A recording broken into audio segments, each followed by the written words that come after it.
একদম দুর্গম পাহাড়ে রয়েছি বন্ধুগণ। এই হচ্ছে বাঁশের কুড়িল, মামা নিয়ে আসছেন। আমরা সেটা কাটা কিভাবে হয় সেটা আপনাদের সামনে তুলে ধরবো। আমরা কোন পাহাড়ে রয়েছি দেখেন, একদম দুর্গম। আমার সাথে সৌরভ রয়েছে, ভাগিনা রয়েছে।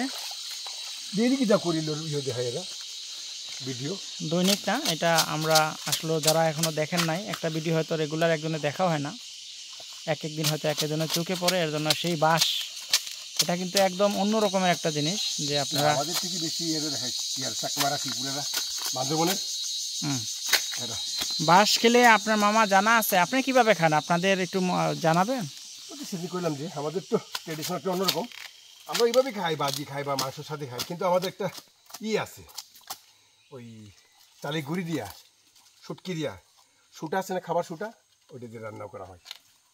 মানে আমরা যেকে বলে খারি যাবা আর কি, সাদা দবদবা খাই, দেখলে খাইবা না কেমন লাগবে, কিন্তু খুব মজা। মামার চুলাটাই অন্যরকমের দেখেন, খুলে যায় অটোমেটিকলি। এলে বাইল সিস্টেম আর কি। এই সেই কুড়িল আমরা পেলাম, এই সেই কুড়িল আমাদের কাছে আরো বেশ রয়েছে। দুইটাই এক তরকারি হবে মনে হচ্ছে। তো সব মিলিয়ে দর্শক, এভাবে যদি আপনারা আমাদের সাথে থাকুন, আমরা চেষ্টা করব আপনাদের প্রকৃতির মাঝে যে খাবার রয়েছে। এবং আমার সাথে আজকে রয়েছে এখানে সৌরভ। সৌরভ কি আগে বাঁশের কুড়িল খেয়েছো বা লাইভে দেখেছো এরকম সরাসরি বাঁশ কেটে তরকারি বানানো? খাইনি, কিন্তু আপনার ভিডিওর মাধ্যমে আমি এটা দেখছিলাম আর কি, আগে। আচ্ছা ভাগিনা, তুমি তো আজকে বাঁশের কুড়িল তরকারি খেয়েছো, তোমার দ্বারা কেমন লেগেছে?